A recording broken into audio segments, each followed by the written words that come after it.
অনেকেই ফোন করছেন যে দিদিভাই লটারি লটারি লটারি। আরে দিদিভাই দাদাভাই বারবার যে লটারি লটারি করছে ফোন করছেন, আগে আপনার ভাগ্যে দেখুন লটারি আছে কিনা। আগে চার্ট বিচার করে কুষ্টি বিচার করে দেখতে হবে যে আপনার আদৌ লটারি আছে কিনা। যদি লটারি ভাগ্যে থেকে থাকে আমি আটকানোর কেউ নই, আমি আপনাকে বলতে পারি যে আপনার টিকিট আছে কিনা। তবে টিকিট কাটুন, না হলে টিকিট কাটবেন না।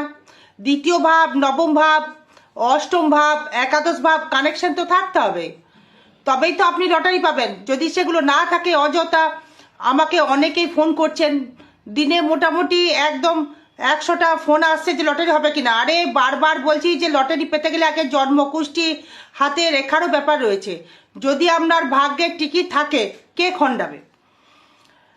তাই বলি যে সাপের দেখা লটারি পাওয়া এটাও কিন্তু ভাগ্যে থাকতে হবে, সবার দ্বারাই কিন্তু লটারি থাকে না। হয়তো বলবেন যে দিদিভাই আপনার কি লটারি আছে? না, আমার লটারি নেই, তাই আমি লটারি কাটিও না। এই কর্মটা আমার সুটেবল, যেহেতু আমার কপালে লটারি নেই সেহেতু আমি ফালতু কেন লটারি কাটবো। তাহলে কি করতে হবে? সঠিক ডেট অফ বার্থ, জন্ম সময়, জন্মস্থান, মানে একটা মাত্র অস্ত্র আপনি দিবেন কি ডেট অফ বার্থ, জন্ম সময় আর জন্মস্থান আপনি দেবেন, আর আপনাকে 1000 টাকা ফিস পাঠাতে হবে। আমি দেখে বলে দেবো যে টিকিট আছে কি নেই।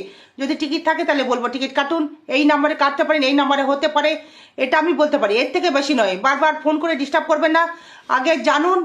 যদি ডেট অফ বার্থ জানা থাকে আগে সঠিক কুষ্টিটা দেখুন, তবেই আপনি টিকিটটা কাটুন। না হলে ফালতু টাকা দিয়ে টিকিট কেটে কোনো লাভ নেই। বা